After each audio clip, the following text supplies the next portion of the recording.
Let me just give a contextual example. There's a framework that I talk about in the book called Fly Forward.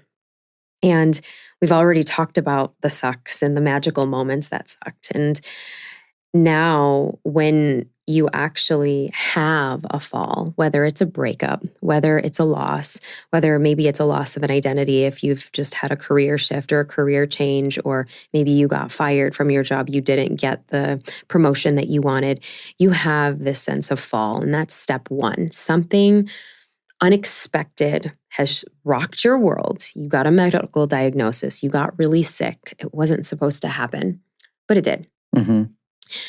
So we go into our own response of fight, flight, freeze, right? Are we going to take action? That me on December 31st, was I going to stay in that relationship? What are we going to do? Am I going to just continue on and not say something to the friend that betrayed me? And I'm just going to sit and ruminate in these feelings and these emotions of resentment?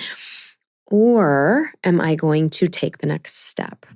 And so the next step would essentially be stage 2. And stage 2 in that ignite or the ignition, it's that spark. It's kind of like, ooh, I'm gonna actually do something about this. I'm not gonna sit in that suck. Majority of people, they'll be that addicted to the pain. And we all have that friend who's like, pity party for one. give me some more. I'm back here again.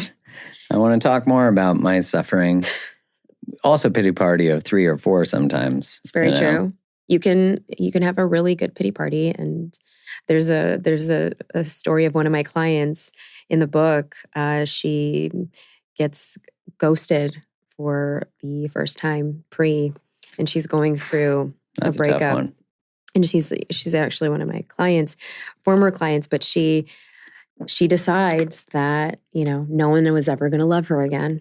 No, she's not worthy. And she goes back into all of her patterns of like self-sabotage. So much so that, her coping mechanism was retail therapy. And so, she just buys a handbag and brings 3 of her other girlfriends to wallow in that suck. Right.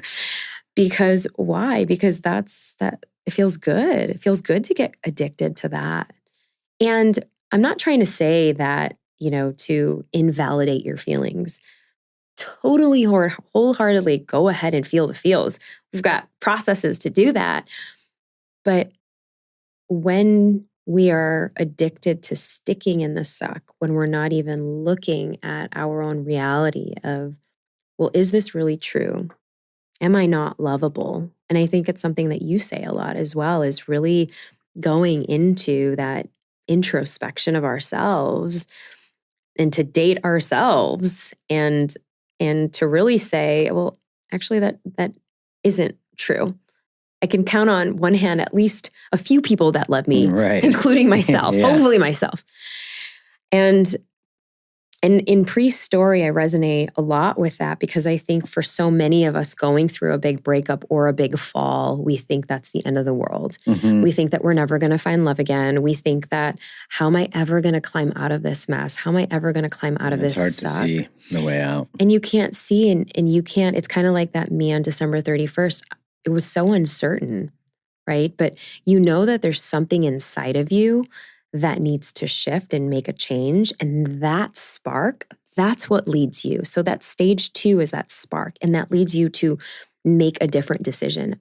And I say a different decision because it's not one that you normally would make. So like me on December 31st, I packed my bags and I left that house. I left that life. I left everything that I knew. Like that time where, I applied to go to study abroad in Italy. I knew exactly that was a shift. That was the shift. That was the ignition. So that maybe you sign up for working with a coach or a therapist, or you say yes to that yoga teacher training, or you go to that breath work that your friend's been telling you about, or you sign up for that course. You're doing something that is going to make it. It could be a small shift, but that small shift could lead into stage 3. Stage 3 is like rising.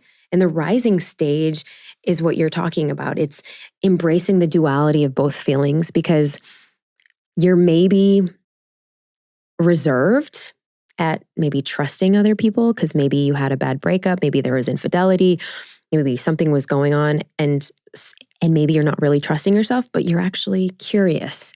You're reserved and you're curious. You're open, yet you're skeptical. You are still grieving and mourning, but you're also finding slivers of joy at the same time. And it's this uncertain part because you're still wobbly from that fall. Mhm. You're trying to get up. And you're also starting to see this renewed strength in you that's so different because you're leaning into the idea of curiosity. And then we get into that magnifying stage where the complexity of those emotions, they don't go away. They're there. They're full. They're there. But now, because you've built that initial sense of confidence, you know that it's okay to lean into that discomfort. You do more of that. And what could that look like? Well, it could look like having more difficult conversations with people that you love. It could look like true. making agreements with people that maybe you want to spend more time with, or maybe it's a new love that you're kind of like, okay, I'm not going to make some of the same mistakes before, yet I'm going to honor myself this time.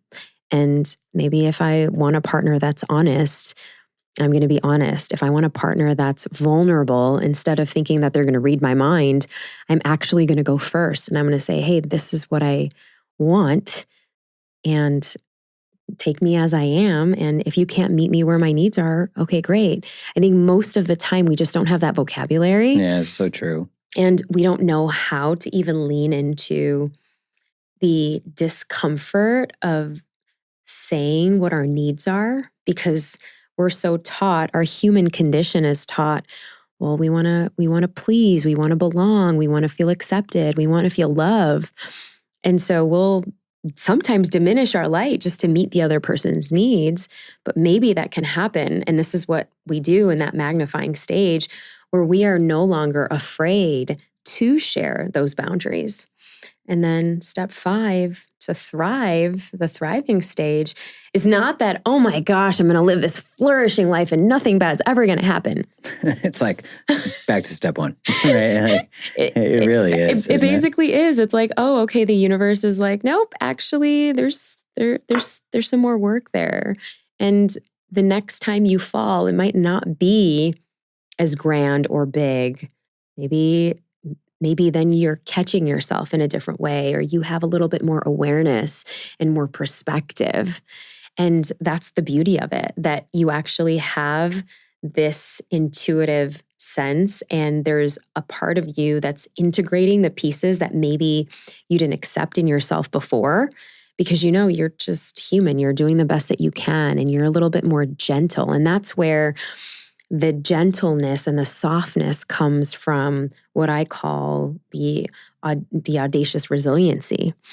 Because the theme of the book is, yes, resiliency and strength.